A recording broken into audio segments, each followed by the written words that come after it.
So hi friends, welcome back to another video. నేను మీ సునీల్, మీరు చూస్తున్నారు Sunil tech knowledge. So friends, ఈ రోజు మనం ఈ వీడియోలో అయితే 2025 సంబంధించిన హీరో గ్లామర్ X 120 లో మనకి ఎటువంటి ఫీచర్స్ అనేవి ఆఫర్ చేస్తున్నారో, దీని యొక్క ఎక్స్‌షోరూమ్ ప్రైస్ ఎంత పడుతుంది, ఆన్ రోడ్ ప్రైస్ ఎంత పడుతుంది, డౌన్ పేమెంట్ మనం ఎంత పే చేయాలి, ఇప్పుడు GST 18% స్లాబ్‌లోకి వచ్చిన తర్వాత మనకి న్యూ ఎక్స్‌షోరూమ్ ప్రైస్, అలాగే న్యూ ఆన్ రోడ్ ప్రైస్, అలాగే దీంట్లో కొత్తగా మనకి చాలా ఫీచర్స్ అయితే ఇచ్చారనమాట. అవన్నీ కూడా మీకు ఈ వీడియోలో ఎక్స్‌ప్లెయిన్ చేస్తాను కాబట్టి వీడియో ఎక్కడ స్కిప్ చేయకుండా లాస్ట్ చూసే ప్రయత్నం చేయండి. సో ఐ నో మన ఛానల్‌లో కొంచెం లేట్ అయితే అయింది దీని యొక్క రివ్యూ అనేది, బట్ నేను బెస్ట్ ఇన్ఫర్మేషన్ మీకైతే ఇవ్వడానికి ట్రై చేస్తాను. సో ఫస్ట్ ఆఫ్ ఆల్ మనకి దీంట్లో రెండు వేరియంట్స్ అనేవి అవైలబిలిటీకి అయితే తీసుకొచ్చారు. ఒకటి డ్రమ్ వేరియంట్ అండ్ ఇంకొకటి డిస్క్ వేరియంట్ అనమాట. ఇక దీని యొక్క అవైలబిలిటీ కలర్స్ గురించి మాట్లాడుకుంటే, ఇది మొత్తం రెండు వేరియంట్స్ లో కూడా 5 కలర్ ఆప్షన్స్ అనేవి అవైలబిలిటీకి అయితే తీసుకొచ్చారు. ఫస్ట్ కలర్ సరికి రెడ్ అయితే ఉంటుంది, అండ్ సెకండ్ బ్లూ ఉంటుంది, థర్డ్ సిల్వర్ అయితే ఉంటుంది, ఫోర్త్ కలర్ సరికి టీల్ బ్లూ అయితే ఉంటుంది, ఫిఫ్త్ కలర్ సరికి మ్యాటీ పీల్ రెడ్ అయితే ఉంటుంది అనమాట. సో 5 కలర్ ఆప్షన్స్ లో మీకు నచ్చిన కలర్ అయితే మీరు అయితే చూస్ చేసుకోవచ్చు. మీ ఫేవరెట్ కలర్ ఏంటనేది కింద కామెంట్ సెక్షన్ అయితే కామెంట్ చేయడం మర్చిపోకండి. ఇక దీని యొక్క లుక్స్ అండ్ డిజైన్ గురించి మాట్లాడుకుంటే, లుక్స్ పరంగా ఇది మనకి చాలా అట్రాక్టివ్ లుక్స్ తో మనకి ఈ బైక్ అయితే డిజైన్ అయితే చేశారని చెప్పొచ్చు. సో డిజైన్ పరంగా మనకి ప్రీవియస్ గా గ్లామర్ ఏదైతే ఉందో అది మనకి కంప్లీట్ గా కమ్యూటర్ సెగ్మెంట్ అయినప్పటికీ కంప్లీట్ గా అది మనకి క్లాసిక్ లుక్ లో అయితే ఉండదు అనమాట. సో ఇది కూడా కమ్యూటర్ సెగ్మెంట్ బైక్ అయినప్పటికీ చూడడానికి ఒక హై అండ్ సిసి బైక్ మనం రైడ్ చేసిన ఫీలింగ్ అయితే రావడం జరుగుతుంది. సో లుక్స్ అయితే మాత్రం ఇది మాత్రం నెక్స్ట్ లెవెల్ అయితే ఉందని చెప్పొచ్చు ఈ వెహికల్ అయితే మాత్రం. అండ్ బిల్డ్ క్వాలిటీ గురించి మాట్లాడుకుంటే, సో బిల్డ్ క్వాలిటీ విషయంలో మనకి హీరో కంపెనీ వాళ్ళు ఎక్కడ కూడా కాంప్రమైజ్ అవ్వకుండా మంచి సాలిడ్ బిల్డ్ క్వాలిటీ మనకి దీంట్లో ఆఫర్ చేశారని చెప్పొచ్చు. సో ఫిట్ అండ్ ఫినిషింగ్ అయితే మాత్రం నెక్స్ట్ లెవెల్ అయితే ఉంది. అంటే మనకి ఎక్కడ కూడా చీప్ క్వాలిటీ పార్ట్స్ కానీ లూజ్ పార్ట్స్ కానీ లేకుండా మనకి ఫిట్ అండ్ ఫినిషింగ్ అయితే మాత్రం టూ గుడ్ అయితే ఉంది. నేనైతే మాత్రం వెరీ ఇంప్రెసివ్ అని చెప్పొచ్చు. అండ్ నెక్స్ట్ దీని ఒక వాక్ అరౌండ్ రివ్యూ గురించి మాట్లాడుకున్నట్టయితే, ఇక్కడ టాప్ లో ఇక్కడ మనకి మిర్రర్స్ అనేవి ప్రొవైడ్ చేస్తున్నారు. అండ్ నెక్స్ట్ దీని యొక్క ఇండికేటర్స్ అనమాట. సో ఇవి కంప్లీట్ గా మనకి ఎల్ఈడి ఇండికేటర్స్ అనేవి మనకి దీంట్లో ప్రొవైడ్ చేస్తున్నారు. సో ప్రైస్ కటింగ్ కోసం ఎక్కడ కూడా ఆలోచించకుండా మనకి దీంట్లో ఎల్ఈడి బ్లింకర్స్ అనేవి మనకి దీంట్లో అయితే ప్రొవైడ్ చేశారని చెప్పొచ్చు. అలాగే దీంట్లో ఇన్బిల్ట్ గా మనకి హజార్ లైట్స్ కూడా మనకి దీంట్లో ప్రొవైడ్ చేస్తారు. హజార్ లైట్స్ అంటే మీద తెలిసింది కదా, 4 సిగ్నల్ లైట్స్ కూడా మనకి ఒకేసారి బ్లింక్ అవడం జరుగుతుంది. హజార్ లైట్స్ తో పాటు ఈ వెహికల్ లో మనకి పానిక్ బ్రేకింగ్ అలర్ట్స్ కూడా మనకి దీంట్లో ప్రొవైడ్ చేశారని చెప్పొచ్చు. పానిక్ బ్రేకింగ్ అలర్ట్ అంటే మనం సడన్ గా రైడ్ చేస్తున్నప్పుడు సడన్ బ్రేక్ వేసాం అనుకోండి, అప్పుడు 4 ఇండికేటర్స్ కూడా మనకి బ్లింక్ అయ్యి వెనకాల వచ్చే వాళ్ళకి మనకి ఇండికేషన్ అయితే ఇవ్వడం అయితే జరుగుతుంది. సో ఇది ఒక కూల్ ఫీచర్ అనే చెప్పొచ్చు. అలాగే నెక్స్ట్ ఇంకో వైజర్ అయితే చూడొచ్చు, చాలా పెద్దగా మనకి ప్రొవైడ్ చేశారని చెప్పొచ్చు. సో పెద్దగా ఉండడం వల్ల ఏంటంటే ఒక high end C segment bike ride చేసిన ఫీలింగ్ అయితే మనకి రావడం జరుగుతుంది. సో చూసే వాళ్ళకి కూడా ఒక high end C segment bike చూస్తున్న ఫీలింగ్ అయితే రావడం జరుగుతుంది అనమాట. అండ్ వైజర్ పైన ఇక్కడ మనకి నెంబర్ ప్లేట్ బ్రాకెట్ అయితే కనిపిస్తుంది, దీనిపైన హీరో లోగో అయితే కనిపిస్తుంది అనమాట 3D లో అయితే. అలాగే నెక్స్ట్ దీనికి లైట్ అండ్ డిపార్ట్మెంట్ గురించి మాట్లాడుకుంటే, హెడ్ లైట్ అనేది కంప్లీట్ గా ఎల్ఈడి హెడ్ ల్యాంప్ సెటప్ అనేది ప్రొవైడ్ చేస్తున్నారు.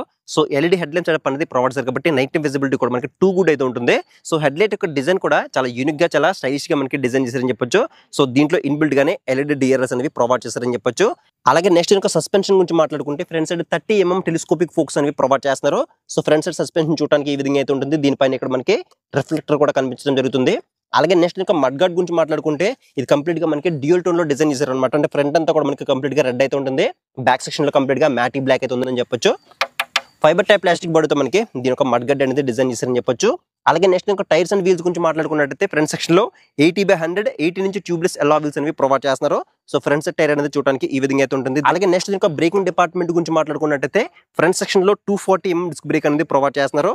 ఎండ్యూరెన్స్ నుంచి డ్యూయల్ ప్రెషన్ క్యాలిపర్స్ తో దీని యొక్క బ్రేకింగ్ సిస్టమ్ అనేది డిజైన్ చేశారనమాట. సో ముందుగా చెప్పుకున్నట్టు ఒకవేళ మీకు డిస్క్ బ్రేక్ అనేది అవసరం లేదనుకుంటే, దీంట్లో డ్రమ్ వేరియంట్ కూడా అవైలబుల్ ఉంది కాబట్టి మీరు డ్రమ్ వేరియంట్ కూడా కన్సిడర్ చేయొచ్చు. సో డిస్క్ బ్రేక్ ఉంటే మాత్రం బెటర్ బ్రేకింగ్ మీరైతే ఎక్స్పీరియన్స్ చేస్తారు. అలాగే నెక్స్ట్ ఈ వెహికల్ లో మెయిన్ హార్ట్ ఇంజిన్ కాబట్టి ఇంజిన్ డిస్ప్లేస్మెంట్ గురించి మాట్లాడుకున్నట్టయితే, ఈ వెహికల్ లో టెక్నికల్ గా 124.7 cc single cylinder 4-stroke 2 valve తో BS6 ఫేజ్ నార్మ్స్ కి అప్డేట్ చేయబడిన OBD2B fuel injected SOHC engine అనేది ప్రొవైడ్ చేస్తున్నారు. సో ఈ ఇంజిన్ యొక్క మాక్సిమం పవర్ సరికి 11.5 bhp పవర్ ని 8250 rpm దగ్గర ప్రొడ్యూస్ చేస్తే, మాక్సిమం టార్క్ వచ్చేసరికి 10.5 Nm టార్క్ ని 6500 rpm దగ్గర ప్రొడ్యూస్ చేస్తుంది. ఇంజిన్ యొక్క పెర్ఫార్మెన్స్ అనేది ఏ విధంగా ఉంటుంది, టైర్స్ గ్రిప్ ఎలా ఉంది, సస్పెన్షన్ ఎక్స్పీరియన్స్ ఎలా ఉంది, బ్రేక్స్ అనేవి ఎలా వర్క్ అవుతున్నాయి, ఎవ్రీథింగ్ కూడా మీకు రైడ్ రివ్యూలో మీకు అప్డేట్ చేస్తాను. అలాగే నెక్స్ట్ ఇంకా ట్రాన్స్మిషన్ గురించి మాట్లాడుకుంటే, దీంట్లో 5-speed గేర్ బాక్స్ అనేది ప్రొవైడ్ చేస్తున్నారు. So heel and toe shifter అయితే ఉంటుందని చెప్పొచ్చు. అలాగే దీంట్లో మనకి సైడ్ స్టాండ్ ఉంటుంది, side stand cut off engine sensor provide చేస్తున్నారు, అలాంగ్ విత్ సెంటర్ స్టాండ్ కూడా ప్రొవైడ్ అయితే చేశారని చెప్పొచ్చు. అలాగే నెక్స్ట్ దీనికి గ్రౌండ్ క్లియరెన్స్ గురించి మాట్లాడుకున్నట్టయితే, 170 mm అనేది గ్రౌండ్ క్లియరెన్స్ మనకి దీంట్లో అయితే ప్రొవైడ్ చేస్తున్నారు. సో మన ఇండియన్ రోడ్ కండిషన్స్ కి 160 mm ఉంటే సరిపోతుంది.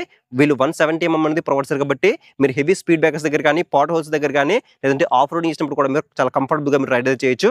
అలాగే నెక్స్ట్ దీనికి డ్రైవ్ టైప్ గురించి మాట్లాడుకుంటే, డ్రైవ్ టైప్ వచ్చరికి కంప్లీట్ గా క్లోజర్ టైప్స్ అనేది ప్రొవైడ్ చేస్తున్నారు. సో క్లోజర్ టైప్ అనేది ప్రొవైడ్ చేస్తారు కాబట్టి మెయింటెనెన్స్ పరంగా ఇది ఒక ప్లస్ పాయింట్ అని చెప్పొచ్చు. మీరు ఎవ్రీ 500 kilometers కి చైన్ అనేది క్లీన్ చేసిన అవసరం లేకుండా, ఎవ్రీ 2000 kilometers కి ఒకసారి మీ చైన్ అనేది క్లీన్ చేసుకుంటే మీకు చైన్ యొక్క లైఫ్ అనేది ఎక్కువ అయితే రావడం జరుగుతుంది. అలాగే ప్యాసింజర్ కి ఇక్కడ రబ్బర్ టైప్ ఫుట్ రెస్ట్ మనకి ప్రొవైడ్ చేస్తున్నారని చెప్పొచ్చు. అలాగే లేడీస్ కి యూజ్ఫుల్ అయ్యేలా మనకి ఇక్కడ సారీ గార్డు అలాగే స్టెప్ ఫుట్ రెస్ట్ రెండు కూడా మనకి దీంట్లో ప్రొవైడ్ చేశారు కాబట్టి సో ఇది కూడా ఒక ప్లస్ పాయింట్ అనే చెప్పొచ్చు. అలాగే నెక్స్ట్ దీని యొక్క సీట్ టైప్ గురించి మాట్లాడుకుంటే దీంట్లో సింగిల్ లాంగ్ సీట్ అనేది ప్రొవైడ్ చేస్తున్నారు. సీట్ యొక్క హైట్ కూడా మనకి 790 mm అయితే ఉంటుంది అనమాట. సో మినిమం మీరు 5.2, 5.3 ఉన్నా కూడా మీరు ఈజీగా మెయింటెనెన్స్ చేయొచ్చు. అలాగే సీట్ యొక్క క్వశ్చనింగ్ లెవెల్స్ కూడా మనకి టూ గుడ్ అయితే ఉందన్నమాట, అల్ట్రా స్మూత్ అయితే ఉందన్నమాట. సో మీరు ఫ్యామిలీతో మాత్రం చాలా కంఫర్టబుల్ గా మీరు రిలాక్స్ గా మీరు రైడ్ చేయొచ్చు. అలాగే గ్రాబ్ బార్స్ కూడా మనకి చాలా యూనిక్ స్టైల్లో మనకి డిజైన్ చేశారని చెప్పొచ్చు. సో గ్రాబ్ బార్స్ అనేవి మనకి చాలా స్ట్రాంగ్ అయితే ఉందన్నమాట. ఒకవేళ మీరు కావాలనుకుంటే పిలియన్ కి బ్యాక్ రెస్ట్ కూడా మీరు యాక్సెసరీస్ లో వేయించుకోవచ్చు. అండ్ నెక్స్ట్ దీని యొక్క టైల్ లైట్ గురించి మాట్లాడుకుంటే టైల్ లైట్ కూడా మనకి కంప్లీట్ గా ఎల్ఈడి టైల్ లైట్ అనేది ప్రొవైడ్ చేస్తారు. సో టైల్ లైట్ యొక్క డిజైన్ కూడా మనకి చాలా యూనిక్ అయితే ఉండడం జరుగుతుంది. అలాగే ముందుగా చెప్పుకున్నట్టు బ్యాక్ సైడ్ ఇండికేటర్స్ కూడా కంప్లీట్ గా ఎల్ఈడితోనే ప్రొవైడ్ చేస్తున్నారు. అలాగే నెంబర్ ప్లేట్ సంబంధించిన ఇక్కడ ఇండికేటర్ లైట్ కూడా ఇక్కడ మనకి కింద అయితే మనకి ప్రొవైడ్ అయితే చేశారని చెప్పొచ్చు. అలాగే నెక్స్ట్ బ్యాక్ సెక్షన్ టైర్ గురించి మాట్లాడుకుంటే 100/80 8" ట్యూబ్లెస్ అలా వీల్స్ అనేవి ప్రొవైడ్ చేస్తున్నారు. బ్యాక్ సైడ్ టైర్ అనేది చూడడానికి ఈ విధంగా అయితే ఉంటుంది. అలాగే బ్యాక్ సెక్షన్ బ్రేక్ గురించి మాట్లాడుకుంటే 130 mm డ్రమ్ బ్రేక్ అనేది ప్రొవైడ్ చేస్తున్నారు. సో ఈ బ్రేక్స్ అనేవి IBS టెక్నాలజీతో వర్కౌట్ జరుగుతుంది. IBS అంటే ఇంటిగ్రేటెడ్ బ్రేకింగ్ సిస్టమ్ తో మనకి వర్కౌట్ జరుగుతుంది. సో అంటే మనం బ్యాక్ సైడ్ బ్రేక్ అప్లై చేస్తే కనుక ఫ్రంట్ సైడ్ బ్రేక్ కూడా ఒక 20% ఎంగేజ్ అయ్యి బెటర్ బ్రేకింగ్ మనం దీంట్లో చూడొచ్చు. అలాగే బ్యాక్ సైడ్ సస్పెన్షన్ గురించి మాట్లాడుకుంటే 5 step adjustable twin hydraulic shocks అనేవి ప్రొవైడ్ చేస్తున్నారు. సో బ్యాక్ సైడ్ సస్పెన్షన్ చూడడానికి ఈ విధంగా అయితే ఉంటుంది. ఈ సస్పెన్షన్ మనం కావాలనుకుంటే మీ హైట్ తగ్గట్టుగా ఒక 5 స్టెప్స్ అయితే మీరు అడ్జస్ట్ చేసుకోవచ్చు. అలాగే నెక్స్ట్ దీనికి కర్బ్ వెయిట్ గురించి మాట్లాడుకుంటే ఇది కేవలం మనకి 127 kg వెయిట్ తో మనకి ఈ వెహికల్ అయితే డిజైన్ చేశారు. సో వెయిట్ అయితే మాత్రం చాలా లైట్ వెయిట్ గా ఉందని చెప్పొచ్చు. నాకైతే అసలు వెయిట్ ఉన్న ఫీలింగ్ అయితే అనిపించలేదు.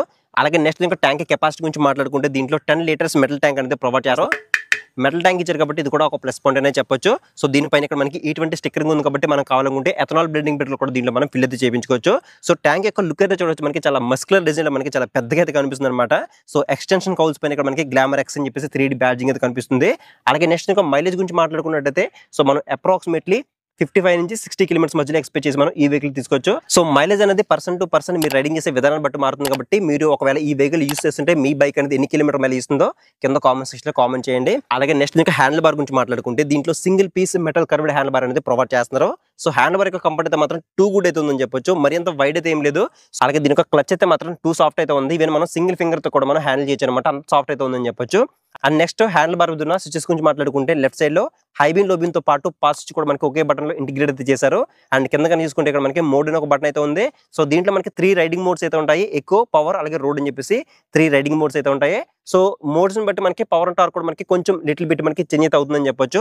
అండ్ ఇంకా మనకి ఒక 2 బటన్స్ ఉన్నాయి కదా, దీని ద్వారా మనం ట్రిప్ A ట్రిప్ B అలాగే ఇంకా దీంట్లో మనకి బ్లూటూత్ సపోర్ట్ ఉంది కాబట్టి సో కన్సోల్ ఉండే ఫీచర్స్ అన్ని ఆపరేట్ చేయడానికి ఇక్కడ మనకి 2 బటన్స్ అయితే ఇచ్చారు. అండ్ కింద కానీ చూసుకుంటే ఇక్కడ మనకి టర్న్ ఇండికేటర్స్ అయితే ఉన్నాయి. అండ్ కింద కానీ చూసుకుంటే గ్రే కలర్ లో హార్న్ అయితే ఉంది. అలాగే హ్యాండిల్ కి రైట్ సైడ్ లో చూసుకుంటే హజార్ లైట్స్ అనేవి ఆన్ ఆఫ్ చేసుకోవడానికి ఇక్కడ మనకి ఒక బటన్ అయితే ప్రొవైడ్ చేస్తున్నారు. అండ్ ఇంజన్ కిల్ స్విచ్ తో పాటు సెల్ఫ్ స్టార్ట్ బటన్ కూడా మనకి ఒకే బటన్ ఇంటిగ్రేట్ చేశారని చెప్పొచ్చు. ఇది మనకి సెల్ఫ్ స్టార్ట్ తో వస్తుంది. అలాగే కిక్ సపోర్ట్ కూడా మనకి దీంట్లో మిస్ అయితే చేయలేదని చెప్పొచ్చు. అండ్ కింద కానీ చూసుకుంటే మనం క్రూజ్ కంట్రోల్ అనేది ఆన్ ఆఫ్ చేసుకోవడం ఇక్కడ మనకి ఇక్కడ బటన్ అయితే ఇచ్చారనమాట. సో క్రూజ్ కంట్రోల్ అనేది ఎలా ఆపరేట్ చేయాలో కూడా మీకు రైడ్ రివ్యూలో అప్డేట్ అయితే చేస్తాను. అలాగే ఈ వెహికల్ ఇంకా మనకి రైట్ బై వైర్ టెక్నాలజీ కూడా ప్రొవైడ్ చేస్తున్నారు. రైట్ బై వైర్ టెక్నాలజీ అంటే మనకి థ్రాటిల్ దగ్గర ఎటువంటి కేబుల్స్ అయితే ఉండవు అనమాట. లోపల మనకి ఒక ECU అయితే ఉంటుంది. ECU సహాయంతో మనకి థ్రాటిల్ అనేది వర్క్ అవడం జరుగుతుంది. ఈ రైట్ బై వైర్ టెక్నాలజీ వల్ల మనకి పవర్ లాగ్స్ అనేవి మనకి ఉండవని చెప్పొచ్చు. అలాగే దీంట్లో ఇంకా మనకి టైప్ C ఛార్జింగ్ పోర్ట్ అనేది ప్రొవైడ్ చేశారు. ఇక్కడ మనకి కన్సోల్ కింద అయితే మనకి ఇక్కడ టైప్ C ఛార్జింగ్ పోర్ట్ అయితే ప్రొవైడ్ చేశారు కాబట్టి మీ దగ్గర ఏమైనా ఎలక్ట్రానిక్ గాడ్జెట్స్ ఉంటే మీరు సింపుల్ గా ఛార్జింగ్ అయితే పెట్టుకోవచ్చు. సో టైప్ A తో కాకుండా టైప్ C తో ప్రొవైడ్ చేశారు కాబట్టి ఇది ఒక అడ్వాన్స్డ్ ఫీచర్ అని చెప్పొచ్చు. అండ్ నెక్స్ట్ దీని యొక్క కీ అయితే చూడొచ్చు. సో కీ అనేది మనకి ఇక్కడ హీరో లోగోతో చూడడానికి చాలా యూనిక్ గా కొంచెం డిజైన్ అయితే మార్చారని చెప్పొచ్చు ప్రీవియస్ జనరేషన్ తో కంపేర్ చేసుకున్నట్టయితే. అండ్ నెక్స్ట్ మేజర్ గా మాట్లాడుకోవాల్సింది సో దీని యొక్క కన్సోల్ అనమాట. సో కన్సోల్ అనేది 4.2 ఇంచెస్ TFT కలర్ కన్సోల్ మనకి దీని అయితే ప్రొవైడ్ చేస్తున్నారు. సో కన్సోల్ అయితే మాత్రం చూడడానికి చాలా అట్రాక్టివ్ అయితే ఉందన్నమాట. సో డే టైం విజిబిలిటీ కూడా మనకి 2 గుడ్ అయితే ఉంది. నేను ఇప్పుడు షోరూమ్ నుంచి ఇక్కడ వరకు రైడ్ చేసుకుంటూ వచ్చాను కదా, నాకు డే టైం లో కూడా నాకు ఎటువంటి ఇబ్బంది అనిపించలేదు. ఇక కన్సోల్ ఉండే ఫీచర్స్ గురించి మాట్లాడుకుంటే కన్సోల్ లో మనకి లాట్ ఆఫ్ ఫీచర్స్ అయితే ఉన్నాయని చెప్పొచ్చు. ఫస్ట్ ఆఫ్ ఆల్ ఇక్కడ మనకి న్యూట్రల్ ఇండికేటర్ అయితే ఉంది, ఇంజిన్ మాల్ ఫంక్షన్ ఉంది, సైడ్ స్టాండ్ ఇండికేటర్ ఉంది, అంబియంట్ లైన్ సెన్సార్ అయితే ఉంది, టర్న్ ఇండికేటర్స్ ఉన్నాయి, హై బీమ్ లో బీమ్ ఇండికేటర్ ఉంది, లో ఫ్యూల్ వార్నింగ్ ఇండికేటర్ అయితే కనిపిస్తుంది. అండ్ కన్సోల్ లో ఇక్కడ మనకి ఇక్కడ రోడ్డు అలాగే పవర్ ఎక్కువ అని చెప్పేసి 3 రైడింగ్ మోడ్స్ అయితే కనిపించడం జరుగుతుంది. ఇవి మనం షిఫ్ట్ చేసుకోవడానికి ఇక్కడ మనకి బటన్స్ అయితే ఉన్నాయని చెప్పొచ్చు. అండ్ డిజిటల్ స్పీడోమీటర్ ఉంది, ఓడోమీటర్ ఉంది, ట్రిప్ మీటర్ ఉంది, అలాగే గేర్ పొజిషన్ ఇండికేటర్ ఉంది, క్లాక్ ఉంది, డేట్ కూడా కనిపించడం జరుగుతుంది. అలాగే ఇంకా దీంట్లో బ్లూటూత్ సపోర్ట్ ఉంది కాబట్టి మీకు వచ్చే calls and SMS notification alerts అన్ని కూడా మనకి కన్సోల్ లో విజిబుల్ అయితే అవుతాయని చెప్పొచ్చు. అండ్ ఇంకా దీంట్లో టర్న్ బై టర్న్ నావిగేషన్ కూడా మనకి దీంట్లో ప్రొవైడ్ చేశారు కాబట్టి సో మీరు గూగుల్ మ్యాప్స్ లో కూడా మనం దీన్ని యూజ్ అయితే చేసుకోవచ్చు. ఇక ఫైనల్‌గా మనం దీని యొక్క ప్రైస్ డీటెయిల్స్ గురించి మాట్లాడుకుంటే, దీని యొక్క ఓల్డ్ ఎక్స్ షోరూమ్ ప్రైస్ అనేది రూ. 99,999 అయితే ఉండేది. ఇప్పుడు జీఎస్టీ 18% స్లాబ్‌లోకి వచ్చిన తర్వాత న్యూ ఎక్స్ షోరూమ్ ప్రైస్ అనేది రూ. 92,200 అయితే ఉండేది. అండ్ ఆన్ రోడ్ ప్రైస్ గురించి మాట్లాడుకుంటే, ఓల్డ్ ఆన్ రోడ్ అనేది 1,27,000 బడ్జెట్‌లో వచ్చేదన్నమాట. ఇప్పుడు న్యూ ఆన్ రోడ్ అనేది 1,18,000 బడ్జెట్‌లో రావడం జరుగుతుంది. అప్రాక్సిమేట్‌లీ మనకు ఒక ₹9,000 అనేది డిఫరెన్స్ అయితే ఉందని చెప్పొచ్చు. అంటే తగ్గిందని చెప్పొచ్చు అనమాట. సో ఇక డౌన్ పేమెంట్ గురించి మాట్లాడుకుంటే 20,000 అండ్ అబోవ్ మీరు ఎంతైనా సరే పే చేసి రిమైనింగ్ అనేది ఫైనాన్స్ చేపించుకొని మీరు ఈ వెహికల్ అనేది పర్చేజ్ చేయొచ్చు. సో ప్రైస్ అనేది డే బై డే వ్యారీ అవుతుంది. అలాగే మీరుండే ఏరియాని బట్టి కూడా ప్రైస్ అనేది వ్యారీ అవుతుంది కాబట్టి ఇక్కడ స్క్రీన్ మీద అమలాపురం హీరో షోరూమ్ వాళ్ళ నెంబర్స్ ప్రొవైడ్ చేస్తాను. సో ఒకవేళ మీరు లోకల్లో ఉంటే కనుక షోరూమ్ అయితే విజిట్ చేయండి. ఒక మీరు దూరంగా ఉండి చూస్తుంటే కనుక ఇక్కడ స్క్రీన్ మీద కనిపించే నెంబర్స్కి అయితే కాల్ చేసి మీరు వెహికల్ అయితే బుక్ చేసుకోవచ్చు. సో ఇది ఫ్రెండ్స్ మొత్తానికి అయితే హీరో గ్లామర్ ఎక్స్ 125 యొక్క కంప్లీట్ వాకర్ అండ్ రివ్యూ అవుతుంది అనమాట. సో ఈ వీడియోలో నా ఇన్ఫర్మేషన్ మీకు వర్త్ అనిపిస్తే ఖచ్చితంగా వీడియోని లైక్ చేయండి.